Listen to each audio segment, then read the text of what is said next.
or when you're not in Ulpan, you're certainly welcome for those that are in the Beit Midrash. We're continuing our studies that we left off in the last semester. We've been studying about Eliyahu Navi, and now we're studying about his disciple, his Talmid, Elisha. There's certainly room to compare and contrast Eliyahu from Elisha, Elisha to Eliyahu. We plan on doing it. But right now we're studying about the involvement, the heavy involvement of Elisha in this generation. Remember, we're living in a generation where the Jewish people, unfortunately, are divided into almost two countries, Beit Yisrael and Beit Yehuda. Yisrael north of Yerushalayim, Yehuda, Yerushalayim, and south. There are two kingdoms. We saw that there was once or twice amazing unity against an enemy of Israel. Yet we can't get our act together. There's really no national tshuva going on. The opposite is going on in the former house of one of the greatest kings, Achav Melech Yisrael, the king of Achav, who was very successful in any international operations, winning wars. And Chazal asked why was he successful winning every war? And the Gemara talks about that there was no Lashon Hara. They had a lot of unity, respect for one another, and didn't badmouth or slander anyone and everyone. Yet we know there's a lot of idolatry, and that's related to our chapter now. We're going to read, there are two major sections here in this chapter that Elisha is involved with. If we get to do one and begin the second, that's fantastic, and we'll continue in our next time. So I'm reading. I plan to read the entire section in Hebrew, and then let's see what we can raise, questions, comments, highlights, and then try to get some answers. V'isha achat minashei v'nei haneviim tza'aka el Elisha lemor avdecha yishimeit v'ata yadata ki avdecha haya yareh et Adonai v'hanoshe ba לקחת את שני ילדיי לו לעבדים.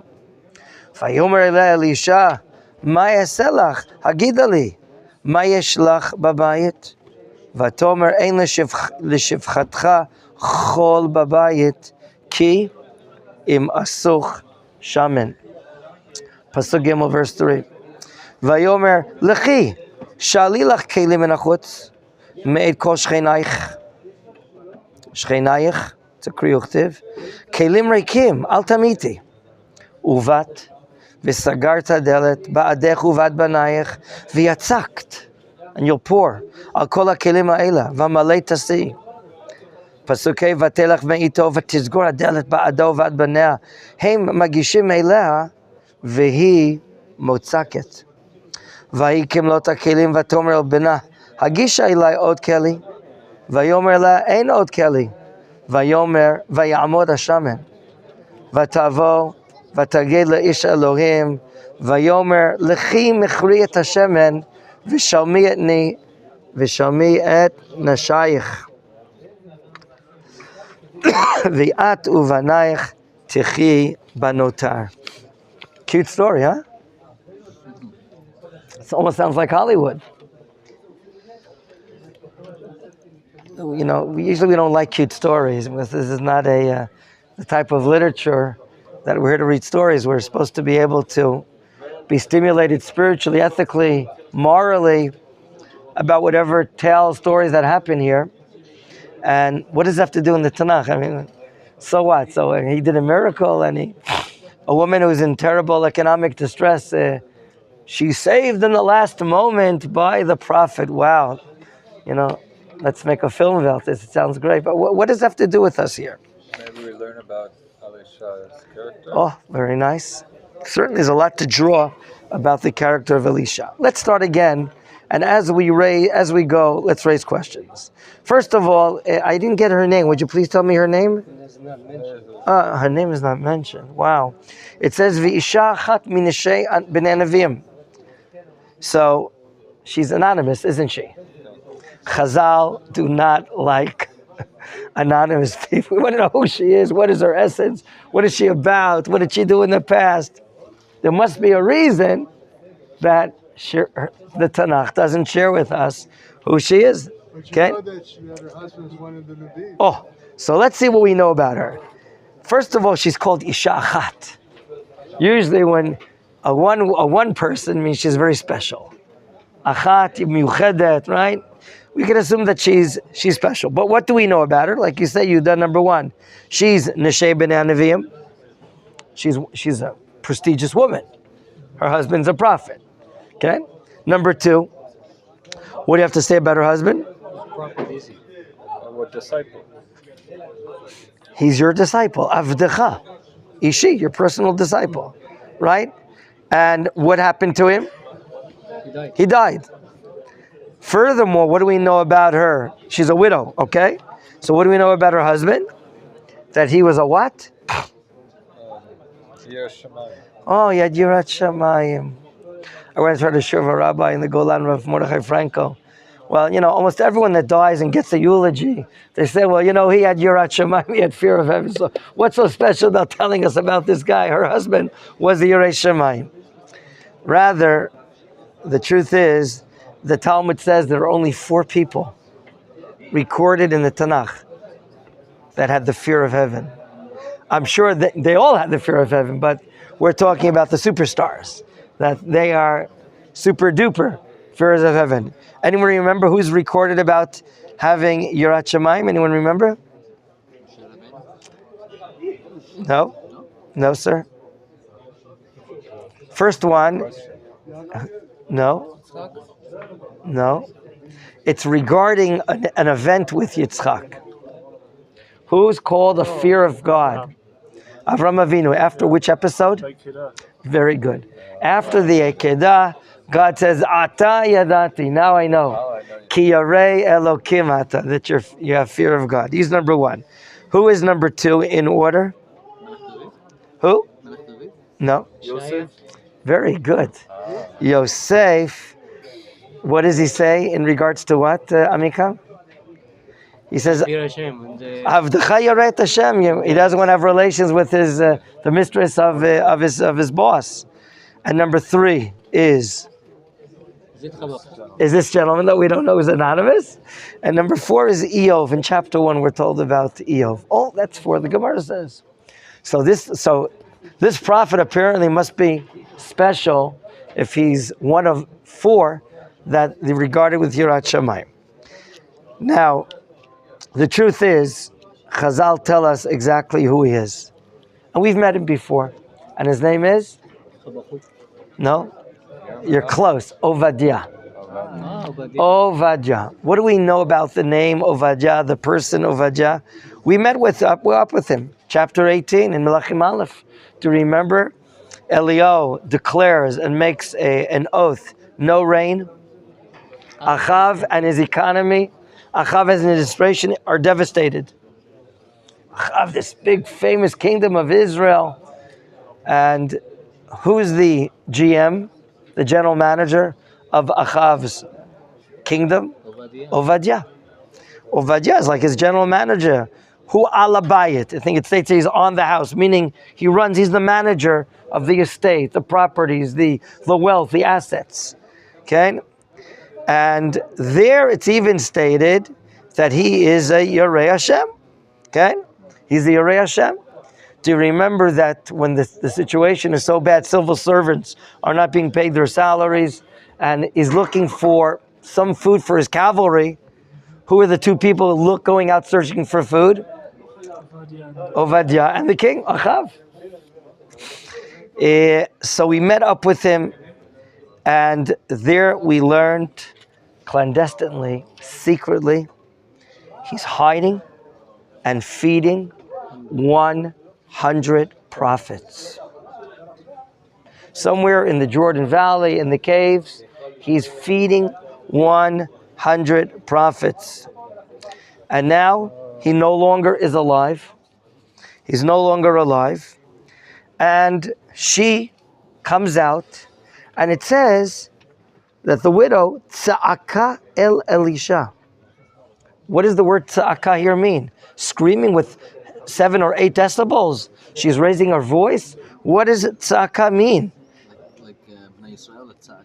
Right, it says Vayitzaku. What does it refer to? Is it a complaint or is it not a complaint? Cry for help. She's crying for help. Is she screaming at Elisha? Is she complaining against Elisha? What does it say? Look at the text. Tzaka el. If she would be complaining against him, which preposition might be used? Neged or al, right? Al, on, against. But it doesn't say that. It says rather, tzaka el Elisha. Okay? Now, when you cry out to the prophet, okay? What is she basically saying? She's saying, I have no food to eat. Is that the only situation? She says, do you know that my husband was what? Your servant, Yirat Shamayim, and he has a creditor. He borrowed money. And Borrowed money to feed the... he borrowed money to feed 100 prophets. I'm going to have a cost appraiser here. How much does it cost a week to feed 100 people? It's a big family, isn't it? 100 people? Yeah, it's a big... It's a big family. People are Naviim. Yeah, but they're Nevi'im. But let's just say, yeah, okay, they settle like you. They don't need too much food. Still, what are the grocery costs for 100 people weekly? A few thousand shekels. I'm asking. 10 shekels a day for 100 people? How much? Yuda? We're talking about thousands of shekels just a week. Okay? Now, has he been able to pay back? He didn't pay back. He's no longer alive. Who's knocking on the door? The creditor. Have you heard of a loan shark? Huh? The loan shark comes and says, pay up. If not, who am I taking? 2 sons. Your children. Uh-oh. Situation is terrible. Okay. It sounds like he's taken everything else already.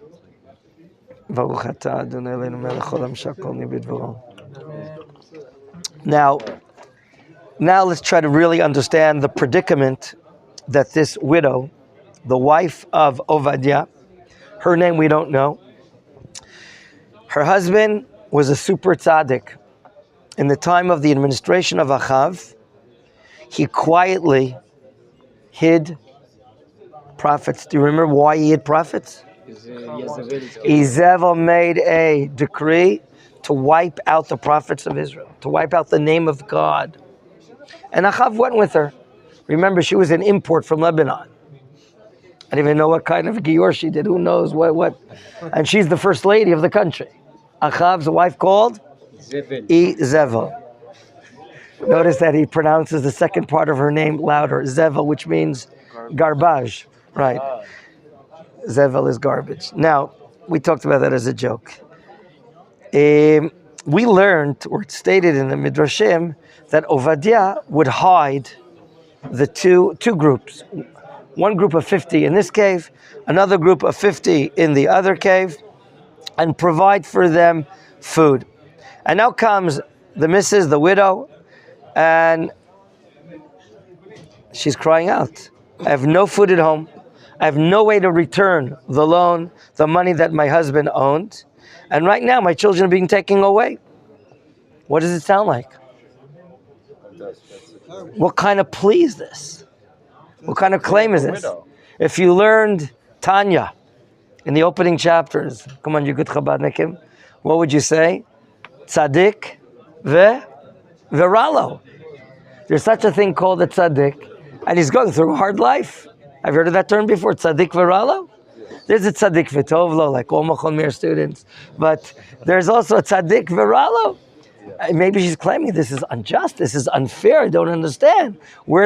I believe in the principles of faith and that tzaddikim are rewarded, and now my kids are about to be taken away from me. What's going on? Okay? Is this Torah? Is this the reward? So right now, the predicament is very clear. What do you want to add, sir?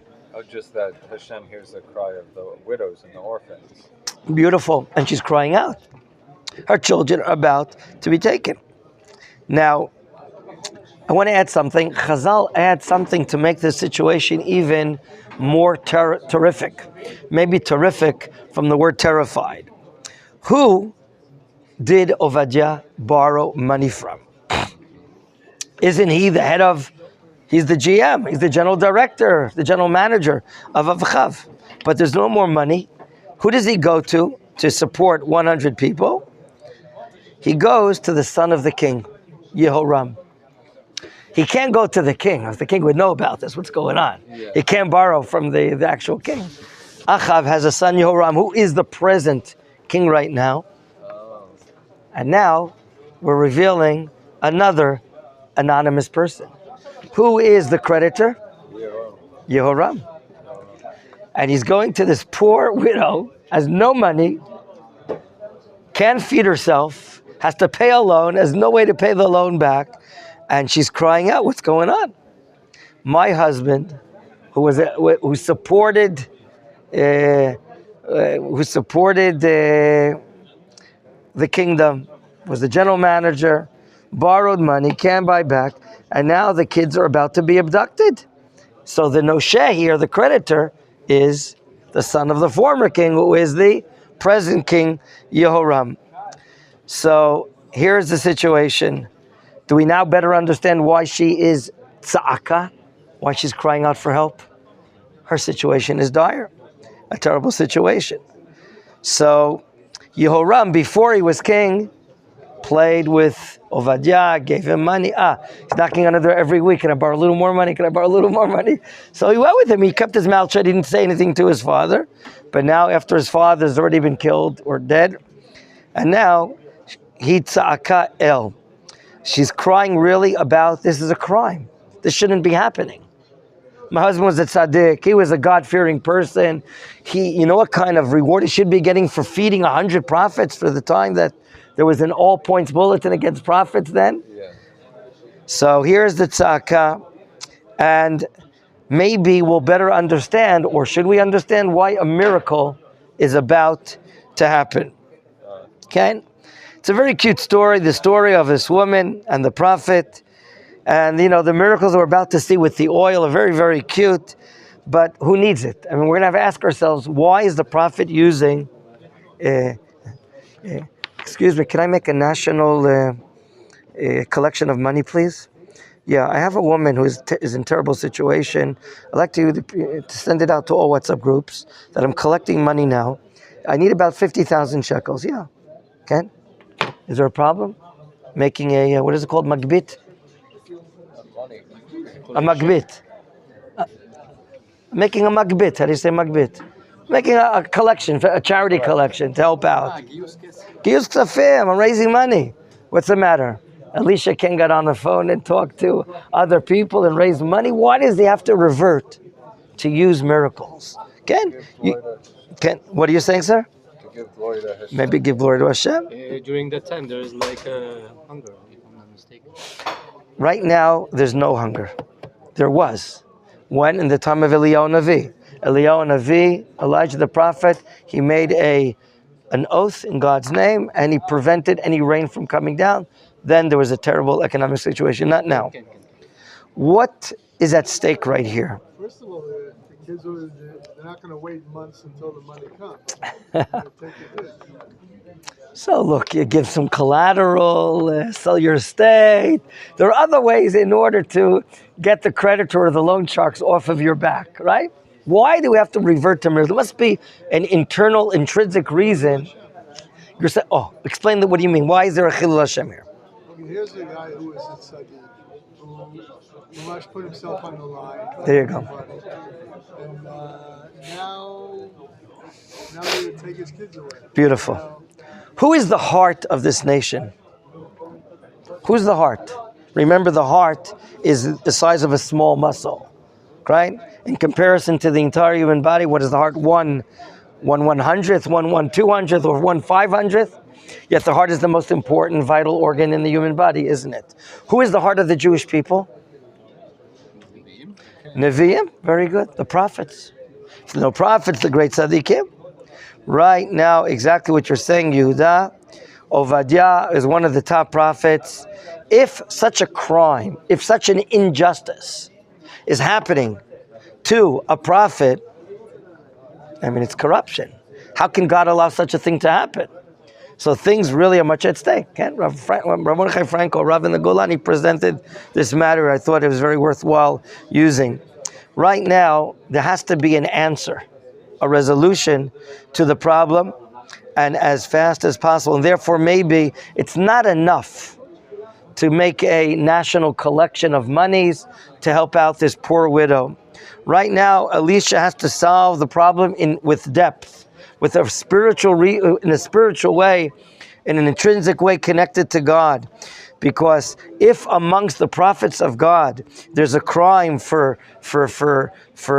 there's a crying out for guilt, there's a crying out for a crime, then we have to solve this matter through another prophet, and then maybe he has no other choice but to use a miracle. Let's see what we're learning here about God's leadership through the prophets regarding miracles. Okay? What does he tell her? What are the instructions? In Pasuk Bet, in verse 2. Vayomer el Elisha, ma yasalach? What can I do for you? Hagidi li ma yesh lach babayit.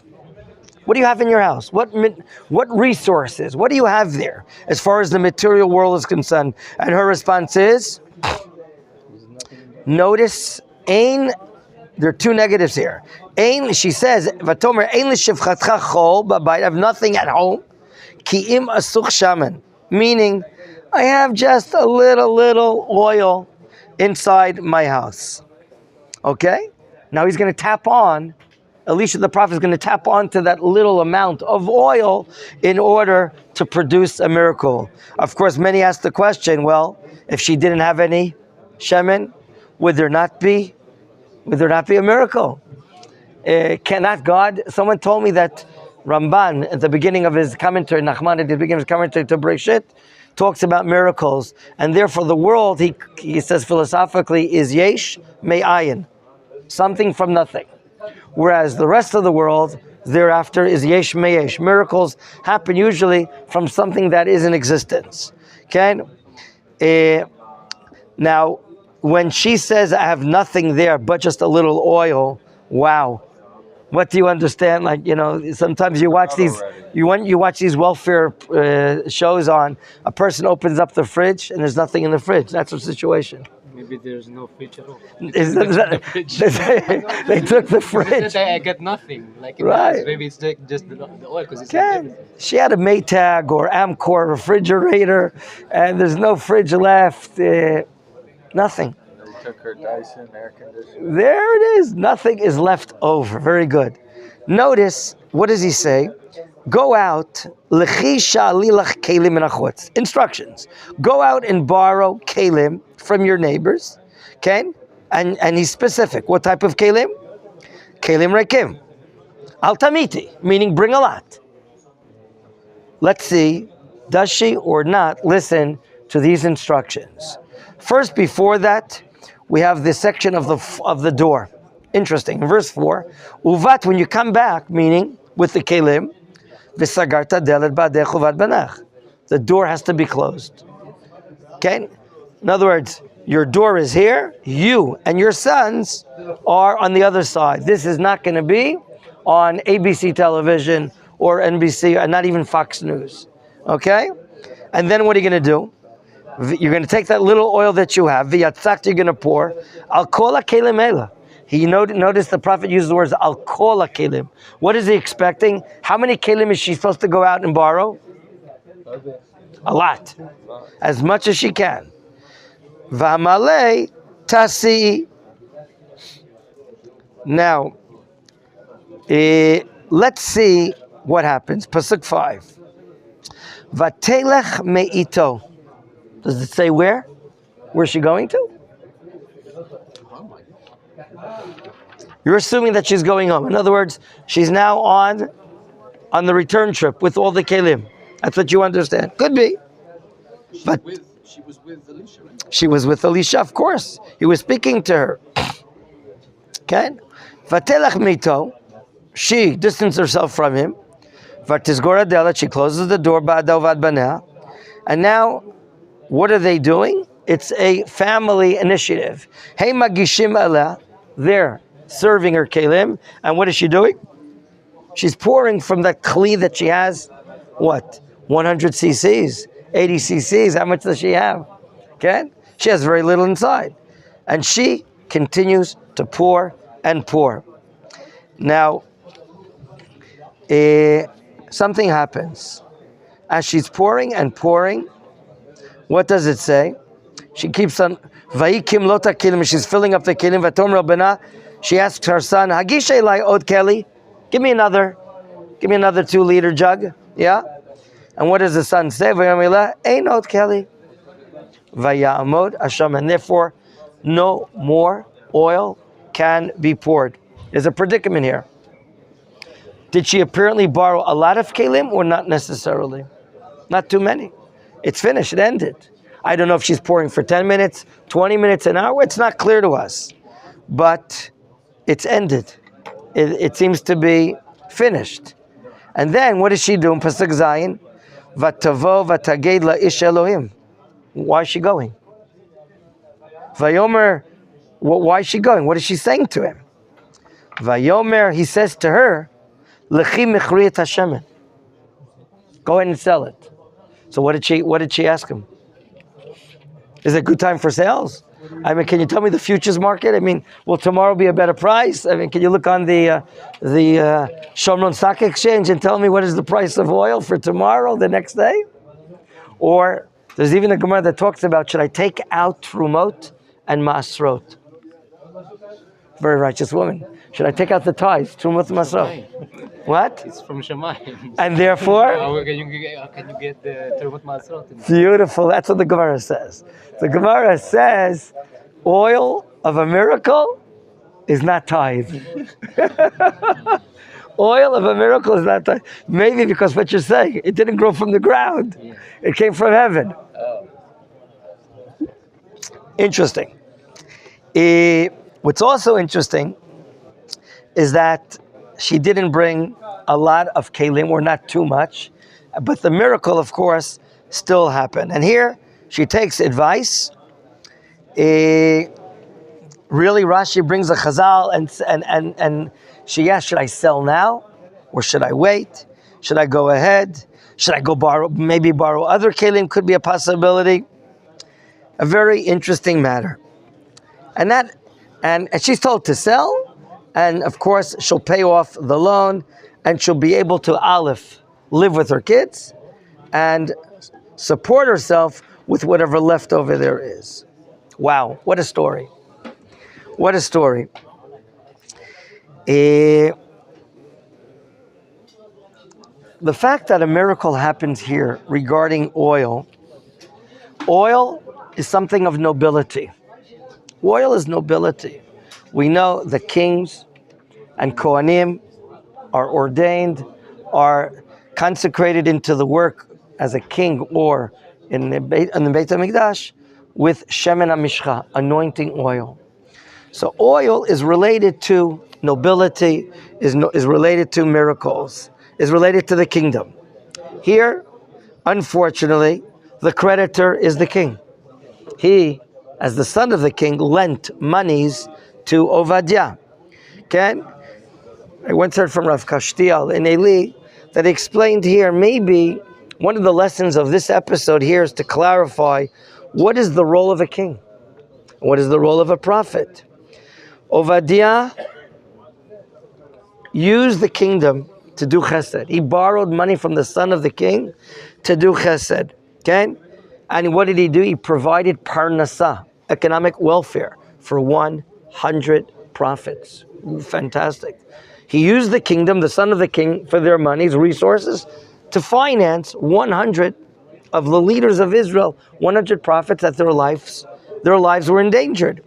What's happening now? The kingdom is failing. The king himself is the creditor. And what he's demanding, I want my money back. And if not, I'm going to take your kids away. That's cruelty. That's crime. That's corruption. That's terrible. So here we have a sugya, a section which is tremendous in principle that we have to clarify.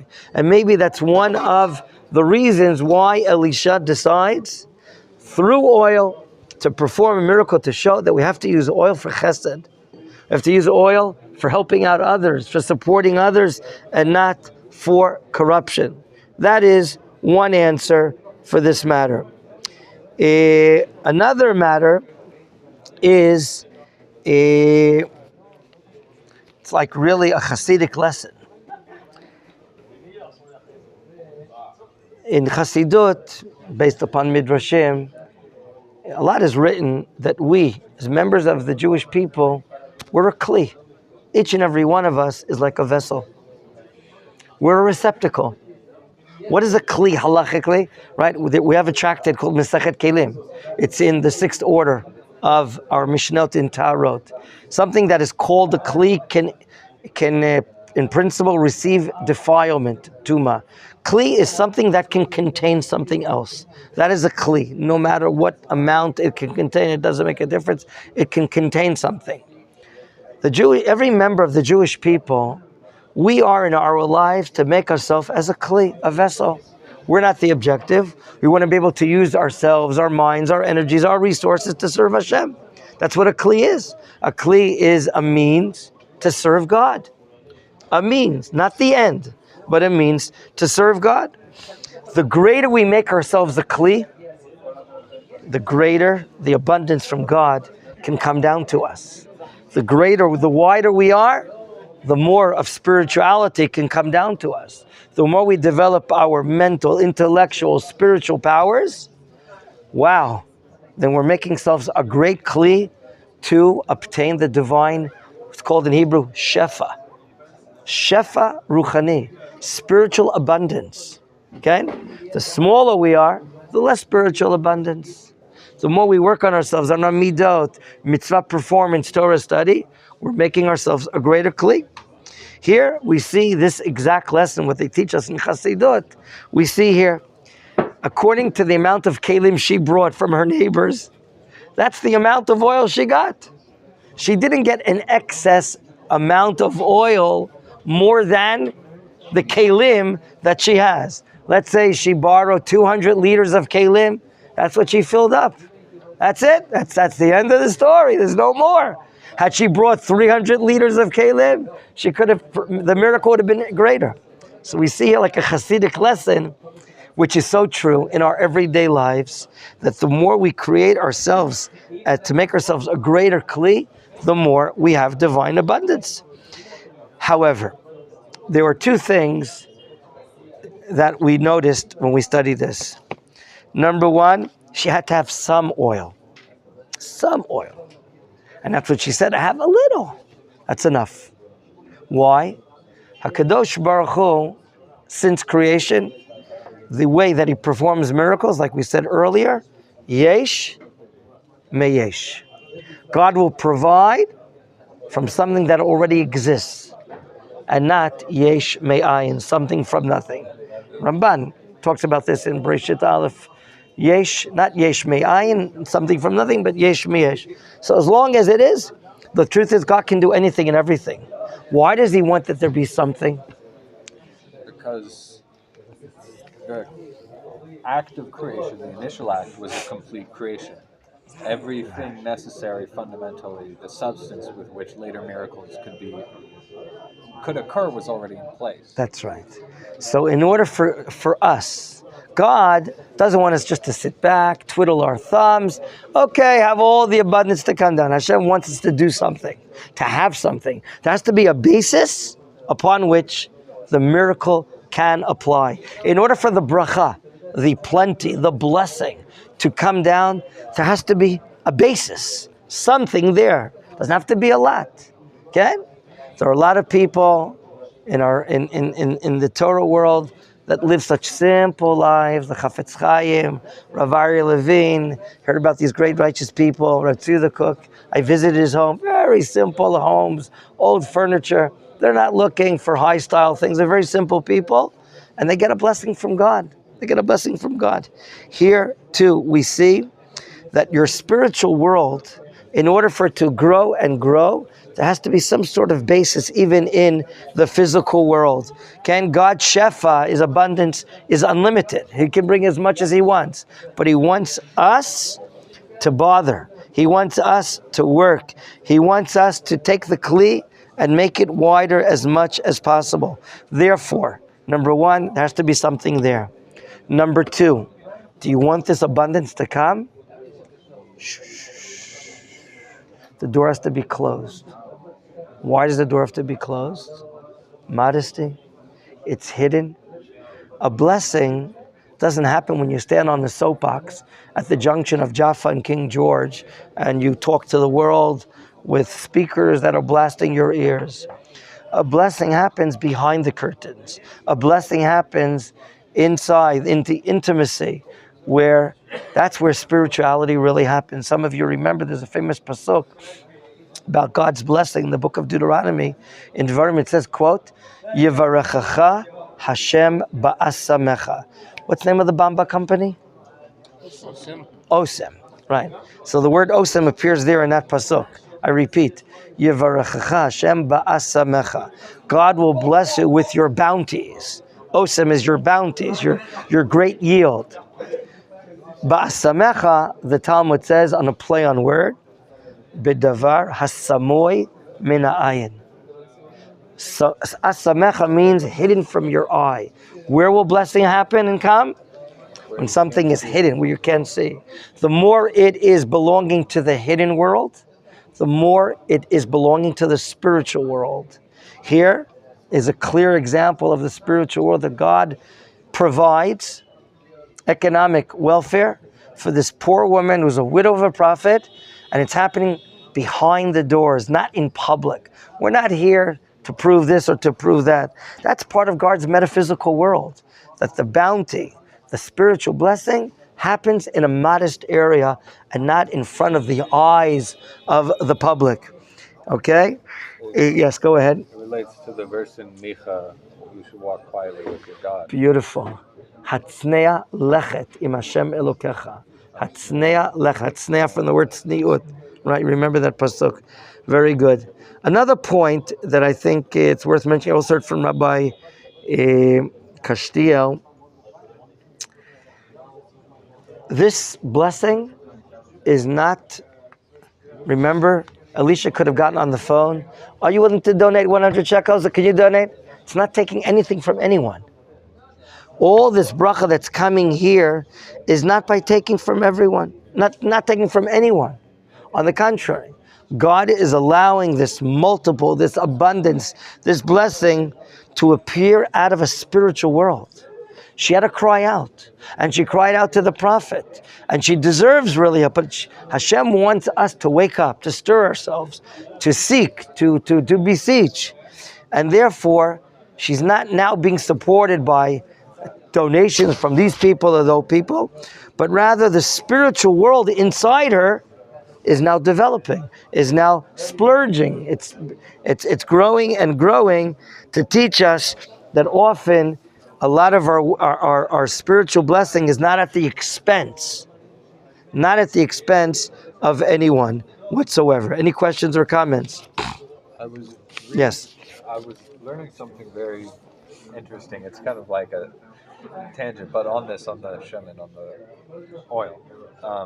It's this guy who has a YouTube channel, and he makes all these links between like commentary on the Midrashim. And so apparently he ties together a few sources that link the jar of shemen, this jar of oil, to the jar of oil that was it Yaakov Avinu who was anointed when he was on the mountain. On the mountain? On the Harabayat, like when he slept. There could be a midrash there that says that. It doesn't say that in the text. When he slept and had his prophetic dream. Yeah, so I think there's a midrash. You're right. No, there is. Right. There it says. Doesn't he put oil on the Yes. He put right afterwards. Oil on the stone. Yes, he does. And then the anointing oil that was used on the heads of kings, which is in the Aaron HaKodesh. And then there's this idea. He did this in relation to the Parsha where Yaakov Avinu wrestles with an angel, and this big question: why did he go back across the river for these? And the Talmud says for the little vessel, this small vessel. Right. and then that maybe these small vessels where there was the same vessel with the oil, and it made its way all the way to this. Okay, woman. that's interesting. I don't know. I Okay, don't know this whole Beseder Gomor. Thank you for sharing. Okay, so we see that Elisha is given this divine ability to provide sustenance, to provide rescue, saving for this widow. Let's now go on to the next section for the next 10 minutes. Pasuk Chet. Here is the second episode here that really goes more or less to the end of the chapter. And no, there's a third event. Let's go. Vayayom, Vayavor Elisha el Shunem. He's traveling, and he goes to a place which is quite north of here. Shunem is somewhere in the Afula region. So if you know that it's northern Israel. Visham Isha Gidola. That's interesting. Again, we don't see her name. Her name is not that important. Okay? She's just called the Shunammite woman. Vatachazekpo. Look, this woman, what she's doing. She's maintaining, she's supporting the prophet. Lecholachem. Vaimide ovro. Yasur shama lecholachem. Every time he travels, she wants to support him. So we're learning about another attribute of Elisha. He doesn't sit still. He's on the road. He travels. Apparently there's need. And he travels, and when he travels, this righteous woman, she's apparently a very righteous woman, she wants to support him. Can I make some food for you? From bread? So she's a very, very tzadekes woman. Furthermore, okay? So notice also her name here is not mentioned. We'll try to think about that later. Okay? Vatomer Elisha. Look what's written inside the hay. Do you see what's written inside the hay? Vatomer Elisha. What's inside the hay of verse 9? Vatomer Elisha. There's a dot inside the hay. What does that say? So what does that mean?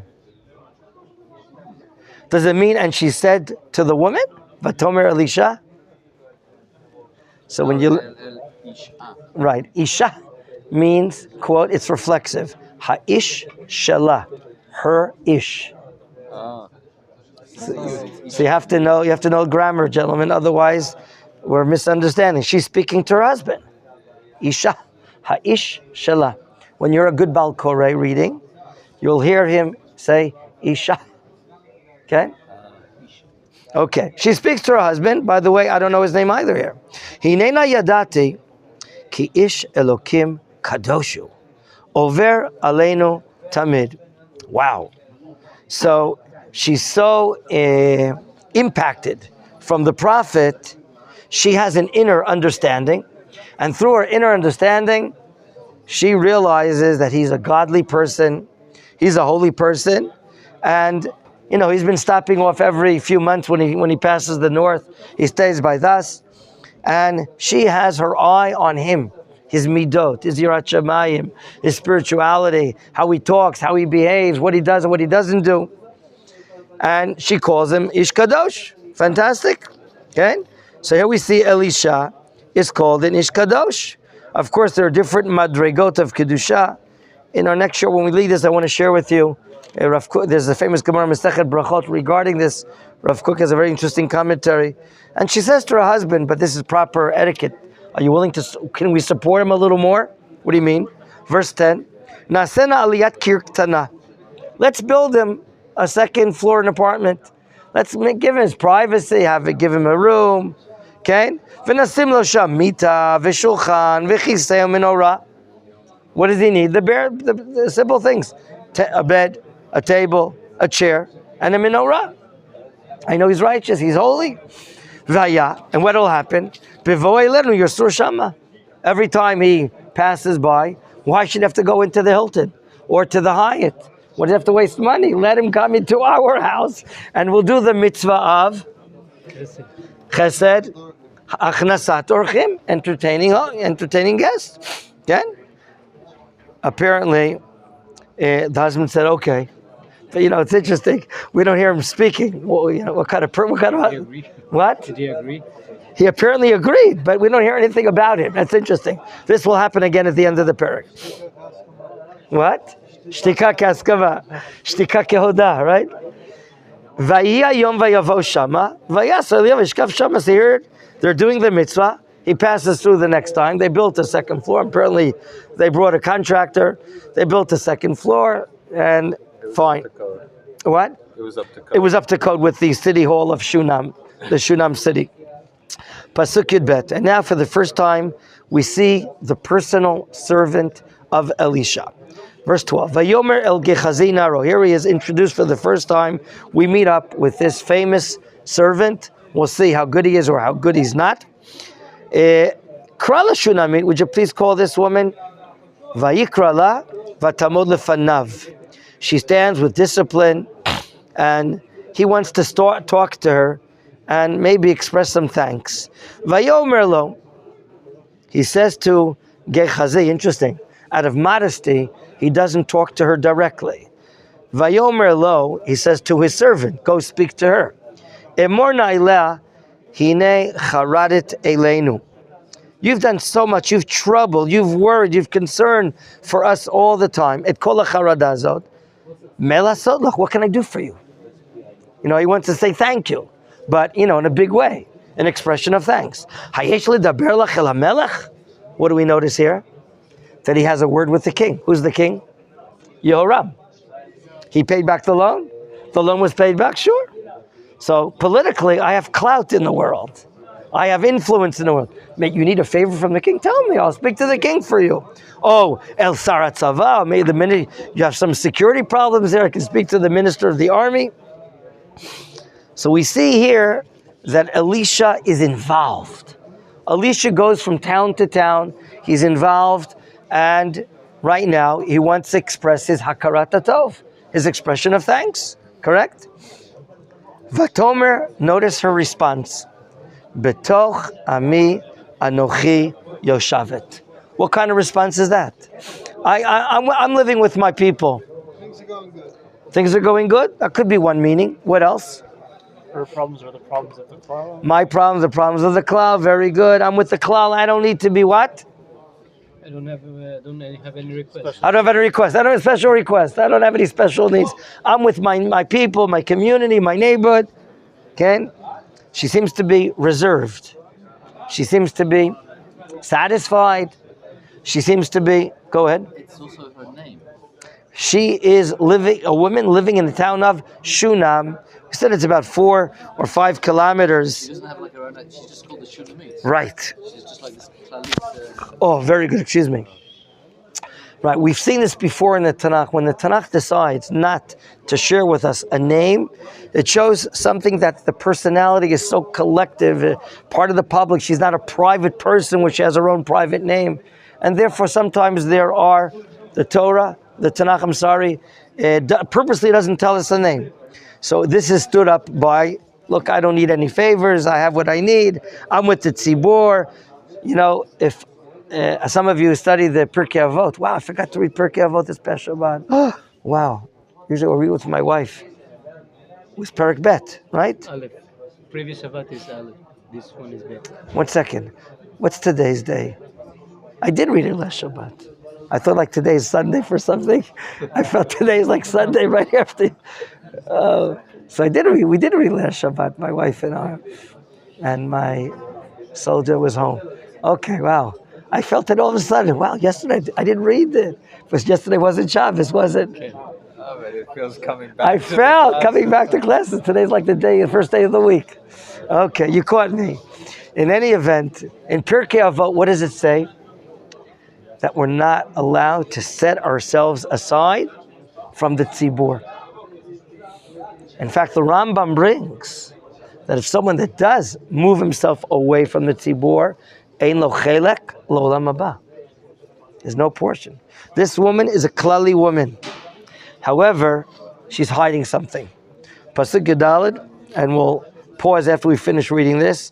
Vayomer umelasot la. He still wants to what? Help her out. Do something for her. Vayomer Gehazi says, aval. However, there's a big but. Bein ein la v'isha zaken. What happened? She is a barren woman. She doesn't have a child. And her husband is an old man. Maybe it's impossible for him biologically to bring a child into the world. So why did she hide it? Why didn't she share? Doesn't every woman want to be a mother? Why didn't she say this? This is the main question. She didn't. I'm sure she feels it every day in her prayers and in her basic basic temperament. She feels that she hasn't been successful bringing a child into the world. She must be hurting. Maybe she doesn't want to be hurting more. So for this and more, in our next shiur.